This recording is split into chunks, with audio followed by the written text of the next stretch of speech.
Sejam bem-vindos a mais um podcast da nossa Lucas School e hoje a gente está de casa nova. Vamos dar um aplauso aqui para nossa casa nova, pessoal, por favor. Primeira vez que a gente grava nesse novo espaço, a partir de agora vai ser daqui que a gente vai fazer as nossas conversas sobre governo de Deus, missões, sobre preparar médicos e universitários para a grande comissão, sobre o plano eterno de Deus para a sua vida. Eu estou muito feliz de receber você aqui e estou muito feliz porque o meu convidado de hoje é meu amigo, é mais do que um amigo, é um irmão, é um dos caras que mais me inspiram na minha trajetória e que Deus me deu presente de ter acesso e mesa. Segundo o Dan Duque, são duas coisas importantes que você pode ter de alguém, mesa e acesso. Seja bem-vindo, Leandro Barreto. Obrigado, meu amigo. Deus abençoe. Alegria estar com vocês, galera. Presente para nós. Tem muito tempo que eu não estou no podcast, cara. Olha aí. Aqui está sendo um novo tempo para mim no Brasil, no podcast. Estou muito feliz de estar com você, com a sua casa, sua família, com a sua igreja, né? Que bom, mano. Que alegria estar aqui com vocês, galera. Que bom, coisa boa. O Leandro tá meio cansado, viagem internacional, pregações nas Poemas. Ontem falou para nossa liderança aqui, hoje vamos para o Paraguai. Mas, cara, de verdade, seja muito bem-vindo. Eu estou muito feliz de você estar aqui e a gente vai conversar sobre temas e assuntos que eu sei que você tem recebido do Senhor esse encargo e que vai, sem dúvida nenhuma, abençoar a vida de muita gente. Eu quero começar te fazendo uma pergunta que tem tudo a ver com o nosso momento que a gente está, né? Eleições em vários lugares e personalidades que aparecem, atraem a atenção e tudo bem, é assim, o cenário é esse. Mas uma coisa tem me chamado a atenção já desde algum tempo. Eu percebo, Lê, que as pessoas sempre elegem alguém como aquele que deve ser de Deus no meu lugar, performar no meu lugar. É como se elas estivessem sempre olhando para um tipo de Moisés e dizendo assim, cara, vai lá na montanha, fala com Deus por mim. E isso acaba se tornando uma idolatria. É uma espécie de culto a uma personalidade. Por que você acha que entra ano, sai ano, a gente faz isso com líderes religiosos, líderes políticos? Que terceirização é essa que a gente faz com essas pessoas? Cara, eu acredito que você já deu o nome do homem, né? De Moisés para cá, parece que acontece demais. Sim. Quando Moisés não estava, já estava Arão. Aham. E quando não eram eles, era Saul. Então, quando Samuel se sente rejeitado, né? Ele fala a Deus, o povo me rejeitou. Não, Samuel, fica tranquilo, ele me rejeitou. Então, a idolatria é toda vez que eu tiro Deus do centro, né? Às vezes minha idolatria nem é com uma pessoa, às vezes minha idolatria é com o poder do meu limite de cartão de crédito. Sim. Às vezes a minha idolatria é com o meu conhecimento adquirido, tenho um intelecto tão amplo, minha teologia é tão grandiosa, eu posso explicar Deus de uma maneira tão extraordinária. Então, assim, a hiperemancipação do ser humano vai fazer de cada um de nós o seu próprio ídolo, né? As pessoas estão sendo algoritmadas, então elas só olham na lupinha o que elas mais querem, né? Então ela é o Deus ali se satisfazendo. Então eu creio que essa é nesse caminho a marca da besta, a hiperemancipação do ser humano. Sim. Então me parece que essa mensagem que diz algo para você, por você, com você, destituído de todos, já é um treinamento de auto-idolatria. Então, assim, a idolatria é muito ampla, não dá nem para saber mais aonde ela termina. Eu acredito que sem sensibilidade do espírito, você nem consegue ver que você já está praticando algum tipo dela. Então, assim, só começou, né, cara? E parece que não para, e vai ampliando, e vai ganhando novos nomes, novos níveis. Mas, além de tudo, há uma carência no povo brasileiro, né, cara? Uma carência de referência, uma carência de pertencimento, uma carência de identidade. Então, é muito comum um homem na política ou um homem na religião, ele começar altamente disruptivo e eu chamo de efeito Gabriel Pensador, né? Gabriel Pensador canta denunciando tudo e todos, daqui a pouco ele tá no Faustão, sendo um cara muito gente boa. Sim. Esse efeito pega... Eu prefiro citar os caras de fora para a gente não Sim, citar os de isso. dentro. Marcelo D2 faz a mesma coisa. Então a gente vê movimentos de homens disruptivos que agora tá super aliançado com a velha política, com o evangelicalismo. Então você vai ser eleito, né? Você vai ser convidado. Sim. Quando você chegar a algum nível de influência, alguém que manipula ou dirige massas, pessoas, você vai... E aí, meu amigo, que troca de interesse nós temos? Aí a gente vai lá e chama de mesa aquilo que na verdade é só um network, né? Então eu acho que o ponto é esse, continuar colocando o Senhor no centro. Nós nunca tivemos mesa de network, Não. nós nunca tivemos mesa de um acordo para evento. Não. A gente sempre teve o prazer de estar junto. E eu acho que quando a gente foca isso, a gente foca muito mais propósito, fraternidade, congregar e cristianismo. Sim. Essa mistura que acontece do que é santo com o que é profano, eu tenho pensado muito sobre isso. Quando o Eliseu fala assim, aquele rapaz denuncia, tem morte na panela, e aí Eliseu vai lá e joga farinha na panela e tira, né, a morte. Tem coisas que elas têm um ar de sagrado, em algum sentido elas são, mas elas estão corrompidas na sua essência. E a gente precisa discernir isso. Ontem a gente falava muito sobre isso. Se a gente perde essa sensibilidade, é muito fácil a gente colocar alguém no lugar do ídolo, do Senhor, até como um espelho da performance ou do nível de governo que eu teria que exercer em algumas áreas da minha vida. E como eu não exerço, eu passo a idolatrar você que exerce. Sim. Dizendo, cara, você é o cara porque você cuida bem do seu corpo, você come bem, você tem uma família, você é casado com a mesma mulher. E essa transição daquilo que deveria ser de Jesus para mim e me empoderar, começa a passar para um ídolo, que aí ou ele está na religião, ou ele está na política, ou ele está em qualquer lugar. Você tem uma mensagem que você carrega, que é a mensagem do governo. Quando você olha para a igreja brasileira, que nós amamos tanto e servimos há tantos anos, você acha que a gente precisa desse despertamento com qual grau de urgência? Como que a igreja brasileira precisa se tornar governante? Como que você lê isso daí? De um tempo para cá, eu decidi parar de ir para o rumo que eu estava indo.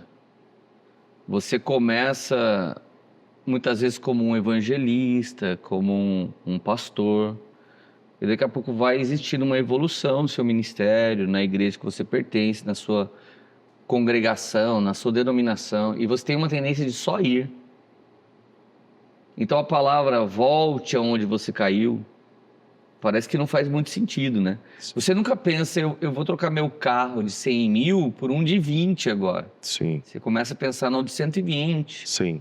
Você não pensa em dar um downgrade numa casa, você pensa em dar um upgrade. Então, eu acredito que a gente não é pronto para olhar para trás, não é pronto para voltar. Nessa hora, o mundo do empreendedorismo nos ensina muito mais, né? Você pergunta para bons empresários que estão na beira do precipício, cara, o que você vai fazer se você não pode pular daqui para o outro lado do abismo? Todos os bons empresários vão falar, eu dou o tanto de passo para trás que for necessário para eu pegar impulso e saltar. Sim. E me parece que no orgulho, dentro da igreja evangélica, não existe esse lugar. Dificilmente um homem se para, dificilmente um homem se coloca no banco, ou chama alguém, cara, preciso de psicólogo, eu preciso de um treinador, eu preciso de um profissional de uma área, porque eu sei o que é igreja, eu sei o que é teologia, mas eu não sei todas as coisas. Sim. Mas o ponto é que eu tenho olhado o quanto Satanás tem distraído a igreja.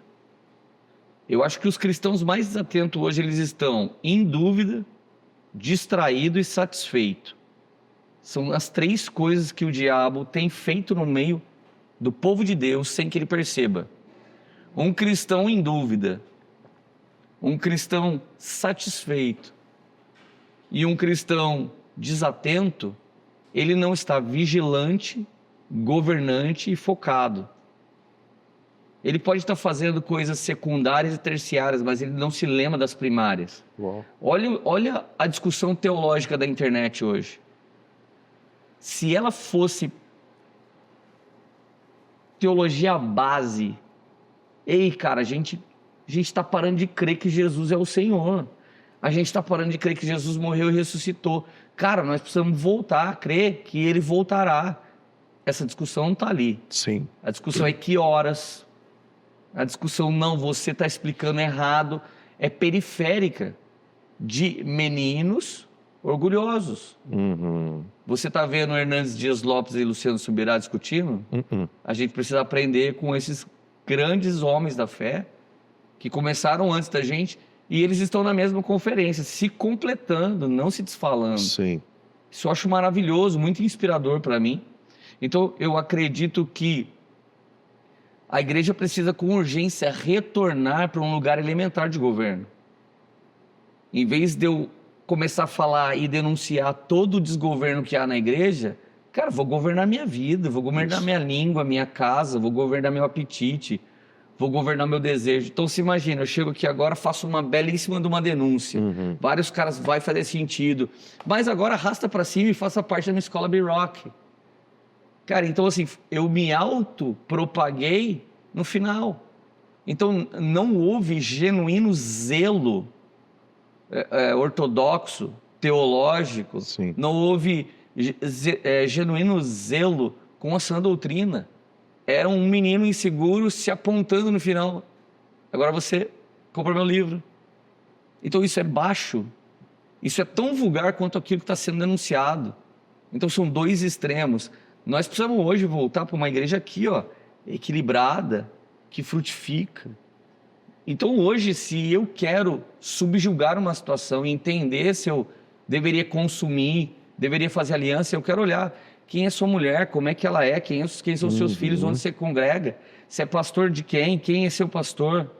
Eu quero saber de coisas elementares da Bíblia. Você congrega? Você está numa igreja? Ou você é só um ídolo digital? Sim. Entende? No fim, numa nova pandemia, o que te sobra? Minha mulher tinha câncer, quase morreu em 2020. No primeiro dia que eu pude gravar uma live, não tinha mais 2.000 pessoas no auditório. Tinha minha mulher e uma câmera. Uou. Quando a luz se apagar, quando os aplausos pararem, o que resta? Sim. Então, para mim, governo é aquilo que nunca pode ser negociado. É o elementar. Então, eu olhei e pensei, não quero ir para esse lugar que muita gente está indo. E não é esse. Porque tem esse e esse. Você pode seguir uma linha política, você pode seguir uma linha hype, você pode seguir uma cultura de celebridade. As pessoas não estão mais se apegando ao elementar teológico. Sou filho de Deus, tenho a alegria da salvação. Não, a prova de que Deus é comigo é que eu fiz 7 em 6, 6 em 7, eu fiz 1 milhão, 2 milhões, eu plantei isso aqui. Não, essa não é prova nenhuma disso. Existem ímpios que não professam fé nenhuma fazendo isso melhor que a gente. Sim.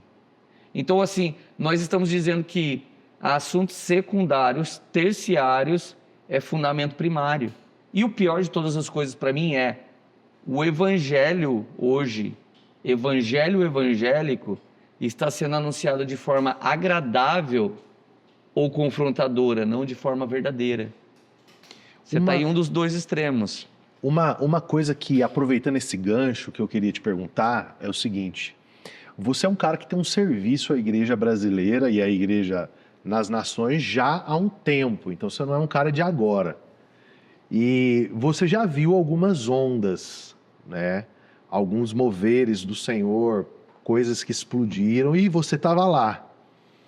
Como que você vê hoje essa cultura da denúncia sem nenhum tipo de zelo e comprometimento com os desdobramentos disso para o corpo? Como que você está olhando isso? Porque eu tenho uma percepção, mas eu quero ouvir você. Quais são as implicações para as próximas gerações? Você acha que isso é só saudável ou a gente vai ter que lidar com um dano desse movimento do eu vou para a internet, posto a última fofoca gospel, o último áudio que vazou e crio o branding em cima disso? Como que você vê isso daí? Quando o meu cunho é genuinamente doutrinário, teológico, verdadeiro, o meu protocolo de denúncia muda. A Bíblia diz o que ela diz? Vai ter com o seu irmão. A Bíblia também diz, vai ter com o seu irmão com testemunho. E a Bíblia diz para você tentar mais uma milha, a Bíblia diz Sim. para você caminhar mais, a Bíblia diz 70 vezes 7. A Bíblia diz não chegando a um êxito, você coloca ele numa mesa de homens que têm autoridade sobre a vida dele, e você tenta uma última vez como um presbitério, não havendo restauração, denuncie ele na presença de todos os líderes para que haja temor entre eles. Existem hoje homens que estão denunciando aquilo que não é da alçada dele. Ele não tem autoridade para aquilo. Espera aí, você está dizendo que um pastor, você está julgando que um pastor está fora do protocolo bíblico. Quem é você? Quantos anos você faz isso? Hoje nós dizemos que algumas pessoas são teólogos, mas na verdade eles são pregadores de rodapé de Bíblia. Sim. Não deu tempo de estudar teologia ainda. Sim. Não dá para saber tudo. E outra, é uma teologia viva ou é uma letra de um duelo de intelecto? Então eu percebo, só que eu quero fazer um adendo com muito zelo agora. Eu não estou dizendo que toda denúncia mal feita, ela é feita sem uma verdadeira intenção. Sim. Porque muita gente está cansada. Gente, eu tenho vergonha de falar que sou pastor em muitos lugares e me apresento como qualquer outra coisa que eu sou. Agora é bem bonito falar eu sou educador digital. Te dá mais nome lá com os de fora. Por quê? Porque essa briga toda, essa tensão toda dentro da nossa bolha, faz muito sentido ter sucesso dentro da nossa bolhazinha. Mas como é que o mundo está nos vendo? Sim. Como é que está sendo o evangelismo? Como é que está sendo o ir de pregai a toda a nação, fazendo discípulo de todas as nações, batizando eles? Como que está isso, né, no nosso respeito? Então, eu acredito que toda vez que Deus começa a mover algo genuíno, ele é meio profético e daqui a pouco ele tem que ser calçado de maneira apostólica. Então, Deus quis restaurar muita coisa acerca da prosperidade, porque o Brasil sempre foi abusado. Era um mover de Deus. Mas daí vem alguém falso e torna aquilo um ídolo. A renovação dos carismas é genuína, mas daqui a pouco tem uma igreja que parece ser bêbada, ser louca, não tem mais doutrina, é só isso que te digo, assim diz o Senhor. Deus estava restaurando e Satanás estava tentando plantar algo. O Senhor plantou o trigo, veio o inimigo e plantou o joio. Então, assim, essa batalha espiritual, esse protocolo espiritual é genuíno desde sempre. Então, acredito que as denúncias precisam ser feitas com o devido zelo e deveria ser chamado homens que tenham autoridade de julgar a igreja. Então, eu acredito que para fazer um determinado tipo de denúncia, você teria que chamar um presbitério daquela igreja. Aí alguém pode dizer agora, me ouvindo aqui, Leandro, mas tem igreja que está inteirinha enfiada nisso. Uma grande verdade é que a igreja que usou estrutura babilônica, egípcia e persa, ela vai ruir de qualquer jeito. Sim. Então, algum tipo de denúncia errada está sendo, na verdade, legítima defesa de um povo que não tem o que fazer. Então, agora eu tenho que defender também o que está denunciando.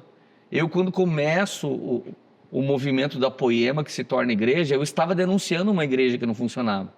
Só que eu acredito que eu fiz uma boa escolha.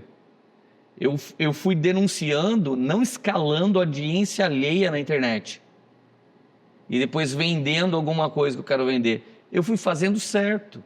Ganhei autoridade dentro de uma denominação, me tornei pastor. Agora eu sou pastor, eu tenho uma ordenação, eu tenho uma imposição de mãos, eu tenho uma teologia boa. Então a minha forma de melhorar isso é fazer isso melhor. Mas eu não sou o Lutero. Eu fui fazer isso no vácuo de grandes homens. Então, diversos dias da minha vida, eu estava comendo de 2 homens diferentes que eu citei aqui agora. Eu ouvia Hernandes Dias Lopes e eu ouvia Luciano Subirá. E eu ficava assim, agora isso me respondeu, agora isso não me respondeu. E nesse exato momento, pela desordem, há uma mão única agora de se estabelecer como teologia. Sim. E não há conversa, não há diálogo. E eu me passo por alguém que comenta isso de forma genérica, mas eu prefiro me fazer de tudo para todos na tentativa de alcançar alguns, do que fechar de novo um outro extremo. Estávamos livres demais, vamos nos fundamentar na teologia mais clássica que existe. Sempre os extremos falam de desequilíbrio. Sim. Então eu vejo que muita gente tem um coração extraordinário na tentativa de fazer verdadeiras denúncias. Mas a verdade é que a partir de um tipo de polêmica eu começo a criar a minha audiência na internet. Então talvez a minha polêmica fez com a casa do Senhor o que não devia, é um caminho. Só prega colorido, é um caminho. Só prega confusão, é um caminho. E todos desequilibrados. Eu estou mais preocupado do Senhor voltar e falar, Leandro, você foi fiel com o que eu confiei na sua mão, do que se eu tenho 20 milhões de seguidores e tenho uma escola com 300 milhões de pessoas. Sim. Me parece que a gente perdeu o tato, perdeu o senso, sabe? Agora, eu não estou aqui mandando isso de endereço para ninguém. Quando eu vi que minha galera estava tudo indo para frente, eu falei, talvez eu deveria virar para lá e dar uma olhada como é que tá. Então eu fui cuidar da minha vida. Então a galera fala, você está vendo o que está acontecendo na igreja? Você está vendo o que está acontecendo na política? Você está vendo o atrito da política com a igreja? Não, eu estou vendo se eu estou pagando meu cartão de crédito, eu estou vendo se minha esposa está comendo, eu estou vendo se minha filha de 13 anos está crescendo, eu estou olhando no espelho, eu estou olhando para mim e estou vendo o meu exame de sangue e estou vendo se a minha imagem condiz com o pastor. Sim. Eu estou assustado. Homens que são extraordinários em explicar coisas inexplicáveis da Bíblia, com o filho dele causando dentro da igreja, com a filha adolescente dele perdida. Eu me envergonharia de ser uma grande voz para a nação e ter perdido a minha casa. Sim. Uma enorme voz para a nação e ter perdido meu casamento. Uma enorme voz para a nação que está devendo e está trapaceando na vida de pessoas. Ou uma grande voz para a nação que diz, vamos, igreja, e não tenho igreja, e não pertenço à igreja, e não congrego igreja. E tento denominar num salto triplo, carpado, exegético, invertido, que é uma nova forma de ser aquilo que não há uma nova forma de ser. Sim. É congregando nas casas e no templo, caminhando junto. Então começa a se inventar assuntos secundários, terciários. Ganhei uma audiência. Criei aqui uma coisa disruptiva. É genial, é marqueteiro, mas não é bíblico. Sim. Eu tenho medo disso. Eu não quero viver isso. Prefiro fazer 0 sucesso nos meus dias, mas chegar na eternidade e receber uma maior ressurreição, receber o galardão. E eu não vejo a hora daquilo que eu recebi atirar nos pés de Jesus, porque essa é a coisa mais importante no final. Eu ouço você e, cara, para mim faz absoluto sentido, porque eu acredito que o digital, ele tem duas faces, que ou você abraça uma e segue, ou você abraça a outra. E eu percebo que silenciosamente a maioria das pessoas está abraçando a que não deveria. O digital, ele é um meio de propagação, que a gente está fazendo aqui agora. Estamos gravando um podcast, Sim. Sei lá, centenas, milhares de pessoas vão se alimentar dessa conversa, vão ter respostas para suas questões e tudo mais. Só que hoje houve um descolamento do real. Então é como se o mundo do branding, daquilo que não é verdadeiro, Sim. fosse tipo uma ilha do Peter Pan, entendeu? Você vai para lá porque você não quer a realidade. E aí você não consegue mais colar com a vida real. Sim. Então você não precisa ter uma vida de comunidade nessa ala que nós não deveríamos abraçar. De vida na vida, de ferro afiando ferro, de lágrimas nos olhos. Você só precisa ter um estúdio. Você precisa ter boas câmeras, uma boa oratória, saber bom jogar relógio o jogo. e saber jogar o jogo. E cada vez mais eu percebo que isso tem sido a corrida, entende? é como se fosse para isso que a gente nasceu e isso é ser relevante. Sim. Uma vez eu li uma frase de um teólogo que ele dizia assim, ó, toda vez que a igreja quer ser relevante no seu tempo, ela negocia sua identidade.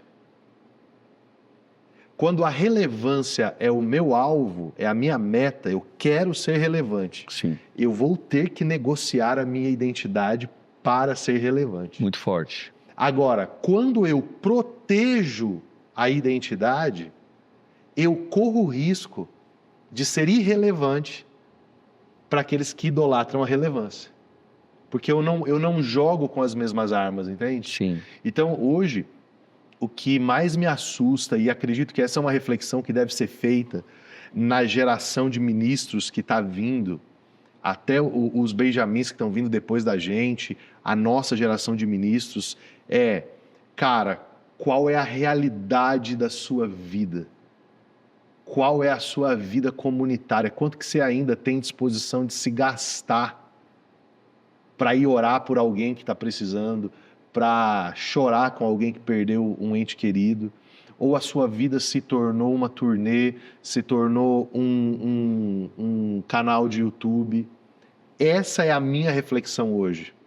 Por quê? Porque é muito fácil, mano, eu brigar com você na internet e é bom para mim e para você. Porque a sua polêmica me dá seguidores e a minha te dá seguidores, te dá Sim. engajamento. E a gente chega no bastidor e fala, ô Lê, cara, eu te amo, cara. Esquece aquilo ali. Sim. Não, mano, não, aí a gente... Viramos a velha política. Você entendeu? E lá, cara, o algoritmo tá enlouquecido comigo e com você. E a gente entendeu isso. E aí, assim, cara, ali é uma vida, aqui é outra vida. Então isso tem me inquietado muito. Por isso que quando eu vi você fazendo a B-Rock School, eu particularmente quero falar isso aqui público, diante da equipe, fiquei muito feliz. Porque o que eu entendo? Que homens com uma vida real, digna e decente, precisam transbordar e frutificar isso no digital. Mas o digital, cara, ele é uma extensão. Tá aqui, ó, essa equipe que tá aqui sabe quem eu sou. Sim. Se eu estiver mentindo, eles viriam aqui, ó, todo mundo tá aqui é voluntário. Eles viriam aqui hoje por causa do job. Mas eles não estariam aqui com lágrimas nos olhos, com brilho nos olhos, poxa vida, a gente vai fazer e tal. Então, cara, quero celebrar essa sua fala. E fazer um outro contraponto que eu acho relevante. A gente está fazendo um caminho de aprender a lidar com a denúncia. Eu acho que tem muito branding em cima da denúncia. Entendeu? E eu sou um cara que sei o que é ter que me posicionar. Mas eu não sei o que é fazer branding em cima de uma denúncia. Por quê? E aí eu vou te explicar. Aqui no Brasil acontece assim, diferentemente da América. Na América, uma liderança transgride. Então, o que acontece? Toda a mentalidade evangélica, os presbíteros, a liderança, está pronta para abrir uma sindicância, uma investigação e afastar quem cometeu e proteger aquilo que foi construído.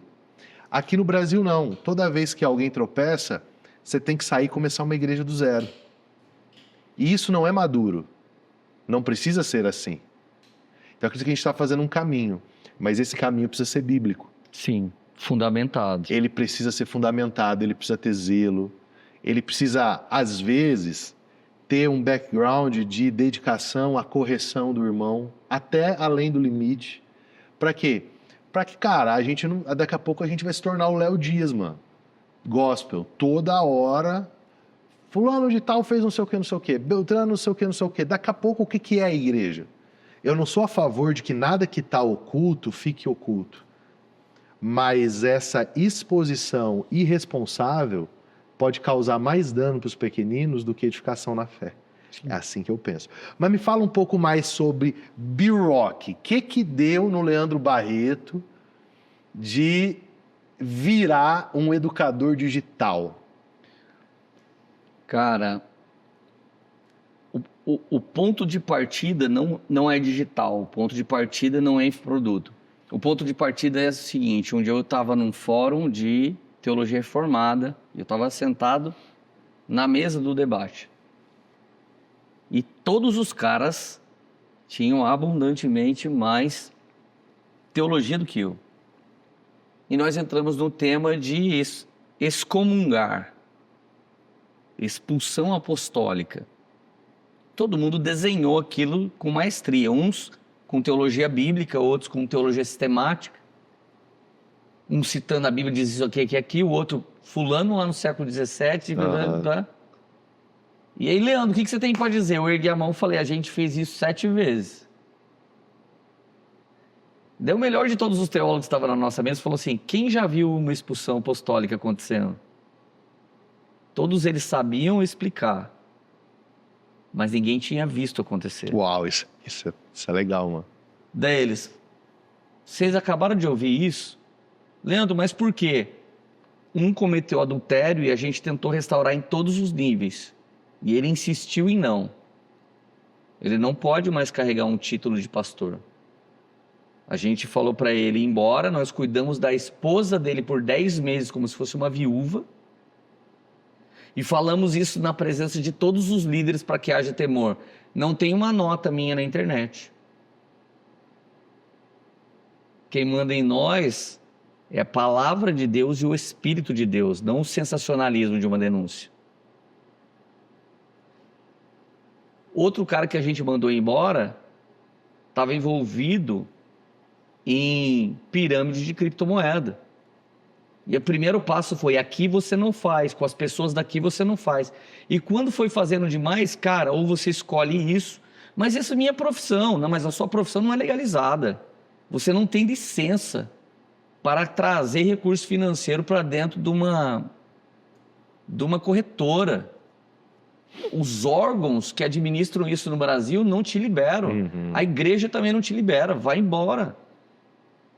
Então, assim, nós praticamos uma coisa com radicalidade bíblica num brand de igreja emergente. Eu prefiro parecer essa igreja que todo mundo quer vir e mostrar o que é sã doutrina, do que vender sã doutrina e negociar a prática. Sim. Eu não estou criticando quem sabe muito mais que a gente. Eu aprendo com eles. Eu consumo escatologia de alguns homens. Sim. Eu consumo teologia de alguns homens. Eu consumo tudo que faz parte de igreja de homens que fazem melhor que eu. Só que eu escolhi que se o arroz com feijão, o elementar, o básico não estiver pronto, nada mais vai fazer sentido. Essa é a base do B-Rock. B-Rock é que se você construir uma casa sobre a rocha, tudo pode acontecer, ela vai ficar firme. Pedro, tu és pedra, sobre esta pedra edificarei a minha igreja. Você é uma pequenina pedra, sobre essa pedra que sou eu, Cristo, eu edificarei a igreja. Por que só Pedro vai ser edificado? Todos somos Petros, fragmentos de pedra, estamos sendo transformados em pedras vivas. Então eu escolhi fazer uma analogia, uma análise, aliás, uma autoanálise e uma análise do alto. Porque hoje tem coach dando com um pau em pastor. Sim. Hoje o mundo coach está sarando mais vidas. Presta atenção, tem pastor que só fala de problema e o coach só traz solução. Você acha que os irmãos da igreja que estão salvos, mas estão diabéticos, que estão salvos, mas têm problema emocional, que estão salvos, mas têm um nome no livro da vida e no SPC, eles precisam mais do pastor ou do coach? E eu não sou defensor de coach. Sim. Mas uma verdade é, pastor precisa de psicólogo, porque pastor precisa de aspirina. Assim como eu preciso de um professor de piano e preciso de um professor de escatologia, eu também preciso de um treinador genuíno, não um palhaço das emoções, que ajude eu me equilibrar. Então o que acontece? Veio esse movimento e está dizendo para os pastores, ei, vocês não têm saúde, vocês não têm casamento, vocês não têm filho em sujeição. Eu não sou pastor, tá? Mas o meu filho aqui, ora toda manhã comigo. Meu filho corre comigo. Meu filho come saladinha comigo. Mano, isso é brabo demais, Ei, cara. pastor, você vive com a Coca-Cola na mão, com a picanha na outra, e isso não é heresia. E crente não bebe, mas come, Mas que é uma come. beleza. Por que a galera da denúncia não surra eles? Porque tá na mesma mesa comendo o mesmo churrasco. Exatamente. Agora vai azedar para mim aqui, mas não tô nem aí. Para mim ser profeta é fazer isso. Só que eu também não fui para a internet ficar fazendo denúncia, mas sempre fui para a mesa. Sim. Nunca que a gente esteve numa mesa, a gente deixou de denunciar. A gente deixou de falar assim, diz o Senhor. Por quê? Porque Natan é face to face, não é Facebook. Oh. Pega esse corte. Pega essa chave aí. Cara, Natan é na cara. Só que na cara vem lágrima, cara. Na cara eu chego, Tiago, cara, cadê a Susan? Cadê a Doxa? Cara, o que está acontecendo? Cara, eu tô arrepiado aqui. Tipo, eu não tô arrepiado da presença de Deus, eu tô arrepiado de pensar em restaurar um irmão que eu já vi andando reto. Uou. Agora, olha só o nível de impiedade. O que é ímpio? Gente, o pecador nós não somos. O zombador, alguns de nós já é. Mas ímpio, a maioria de nós é. A impiedade é perder o zelo, a sensibilidade, a paixão pelas coisas sagradas do Senhor. Então, cada um de nós está ungindo o profano ao invés de manter o sagrado. Não adianta ungir o profano. Assim como você, se a sua equipe de mídia ela não está no ministério da reconciliação, a mídia não é um ministério. Se eles não fazem parte do Vida na Vida, não estão sendo ganho ou não estão ganhando, não estão se alimentando da palavra de Deus, eles trabalham de graça para a igreja e a gente mete um rebrand neles, ministério de mídia. Nessa, eu não tenho problema com o nome, por exemplo, voluntário, porque o nome voluntário e diácono é a mesma coisa em inglês. Mas a cultura voluntária que está caindo no coração de muita gente é eu vou quando eu quiser, eu faço o que eu quiser. Sim. Mas eu não sou voluntário, eu sou servo de Cristo. Muito bom, cara. Nesse exato momento aqui, nós dois estamos super cansados. Sim. O que a gente está fazendo aqui? A gente está escravo de Cristo, continuando a influenciar uma geração que está querendo nos ouvir. Então, o meu pensamento de B-Rock foi: eu preciso ficar pedindo dinheiro na internet para eu continuar meu ministério? Eu preciso gastar metade do meu programa de televisão falando, me dá dinheiro para continuar aqui?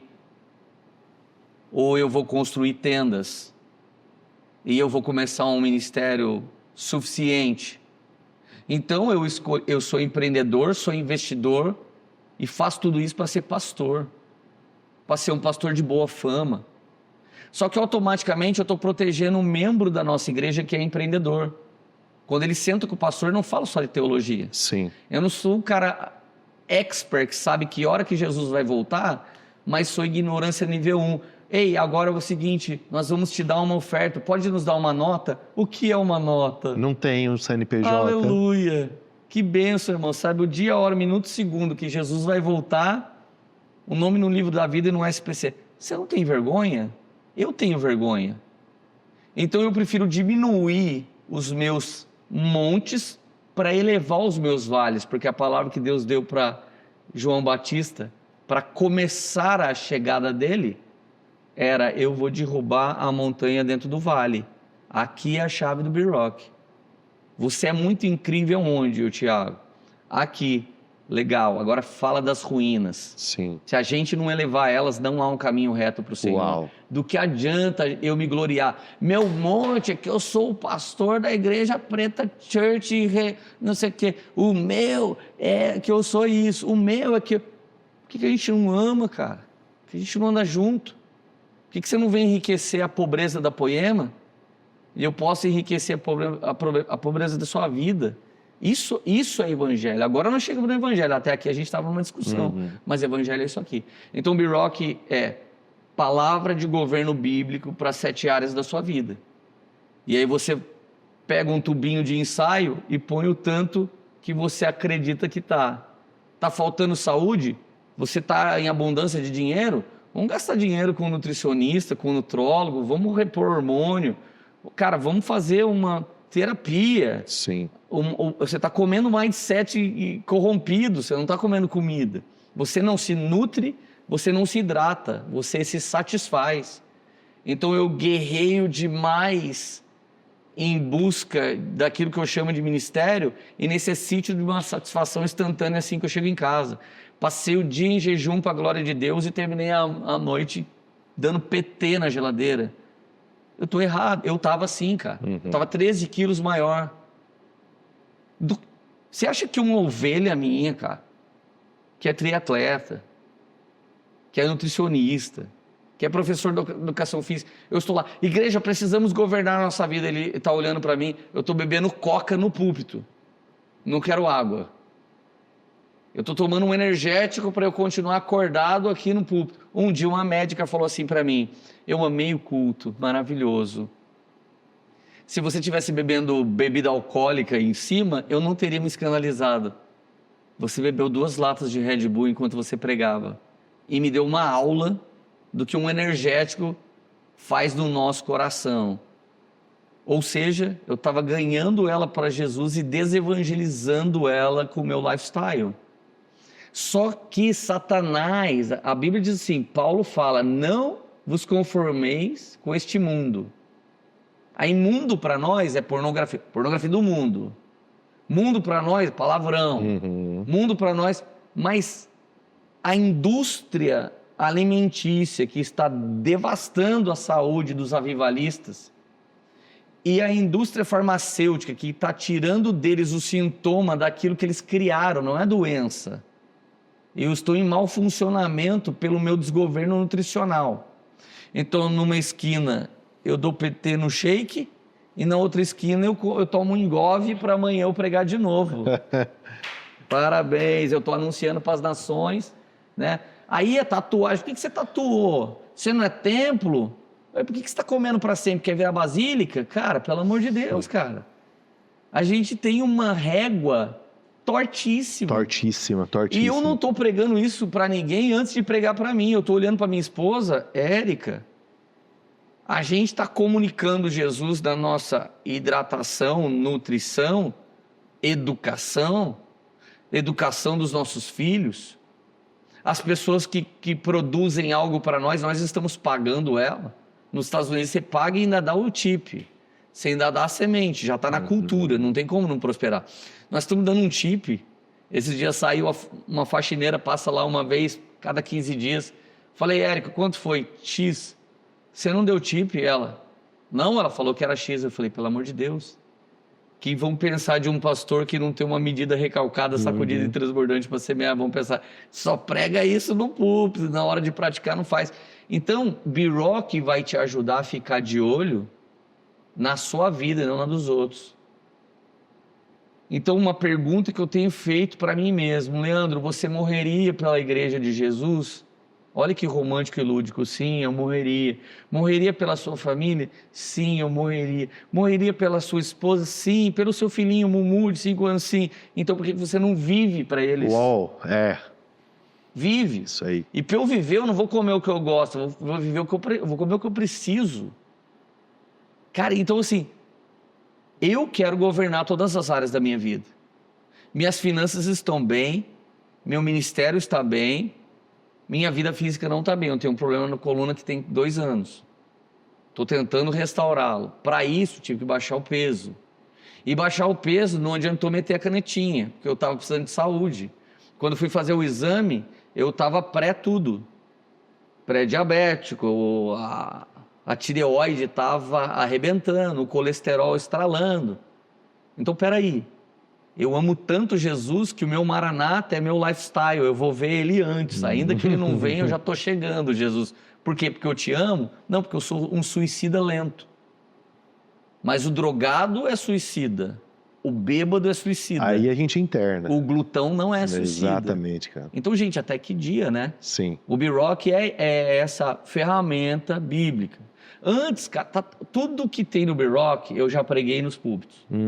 Só que estava desorganizado e não tem todos o tema, governo, tal coisa. Eu falo do governo do homem, governo da mulher, governo da família, governo de finanças, governo da saúde. Eu falo da minha responsabilidade patriarcal.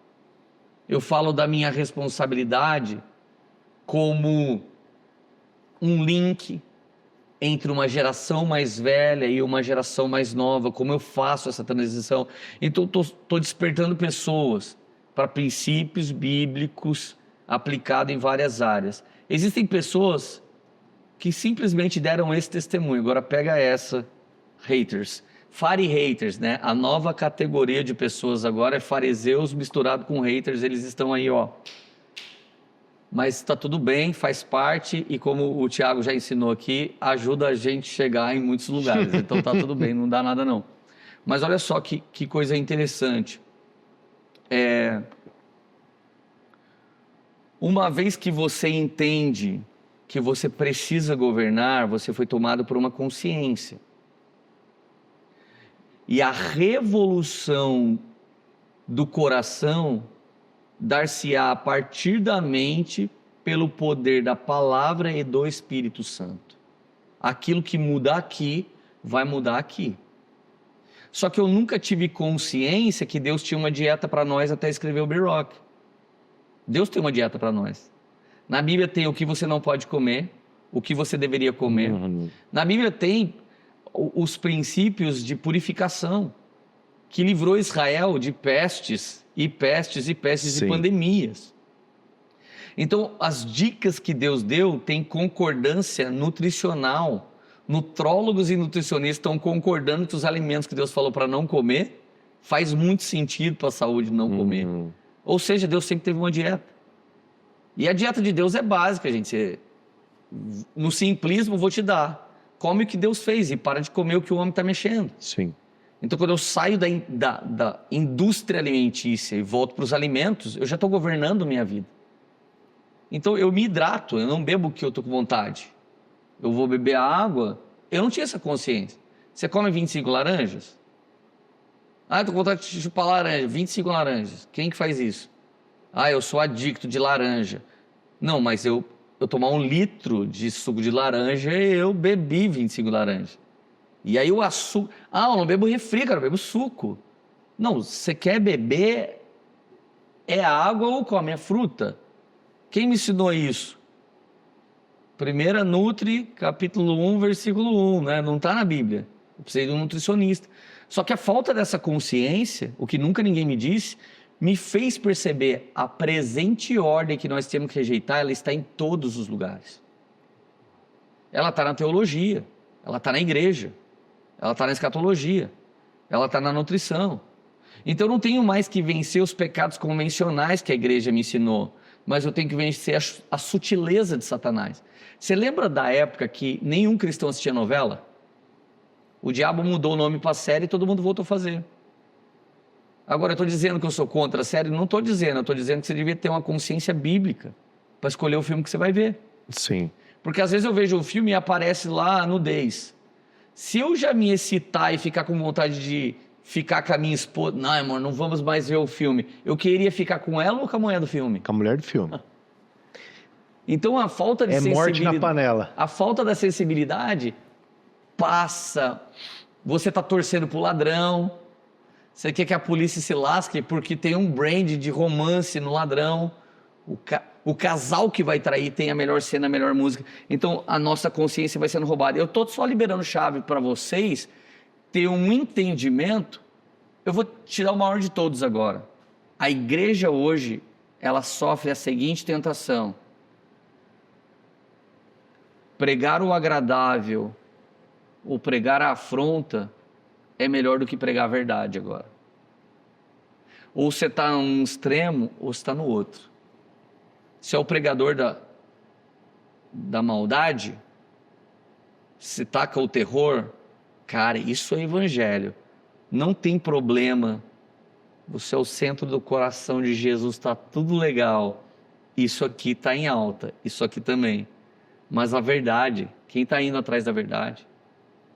A pregação dos princípios, fundamentos da verdade é mais importante do que o agradável da afronta. Sim. Agora, o confronto é bíblico. E o evangelismo, que prega o evangelho da graça, também é. Mas os extremos, em que o final sou eu construindo minha torre, é aqui que está o ídolo oculto. Isso. O ídolo oculto, eu não me importo com o Tiago, eu não me importo com a doxa. Eu só quero vir na sua igreja, me dar logo essa oferta que eu estou vazando, cara. Não, cara, é lágrima, irmão. É quando você passou luta, a gente orou junto. Sim. É quando eu precisei de um conselho, eu te liguei. Teve dia que a gente não teve isso, mas nossas esposas tiveram. Isso é evangelho. E isso está onde? Na verdade. Isso. Não está no agradável e nem está na afronta. Isso. Eu não estou pregando isso para ninguém que está ouvindo esse podcast agora, eu estou puxando isso para minha vida. Claro. Então, quando alguém faz a seguinte pergunta, aqui nós levantamos os novos Arões.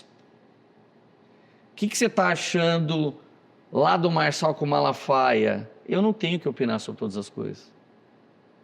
O que você está achando desse abuso que aconteceu, desvio de dinheiro, não sei o quê? Eu não tenho que opinar sobre todas as coisas. Se você quer saber o que eu penso sobre certas coisas, você precisa estar na minha mesa. Mas eu não preciso falar todas elas na internet. Porque eu estou ocupado com uma obra que Deus me deu. E quando ele voltar, ele vai falar, Lê, você foi fiel porque eu te confiei? Ou você só estourou no hypezinho com as suas falas secundárias e terciárias? Muito bom. Então eu não tenho que falar de tudo. Na minha caixinha sempre tem tudo e sempre tem um nome de pessoas. Eu fomento o quê quando eu respondo isso? Agora, a coisa que eu mais influencio na minha rede, as coisas mais incríveis que eu recebo, Thiago, no meu inbox, é quando eu estou passeando com a minha esposa, tomando um café com ela. Tem crente que escreve assim, isso aí é vida de verdade. Quando eu estou com meu filhinho aqui no ombro, eu estou pulando com a minha netinha na piscina, eu estou postando. Isso. Aí tem hypado, que está fazendo bid reais, que escreve assim, cara, ora por mim, essa aí é a verdadeira vida. Eu não consigo parar o vício de fazer dinheiro.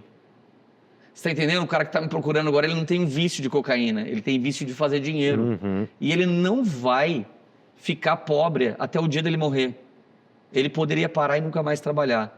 Esse cara está curtindo os meus stories na hora que eu estou vivendo minha vida.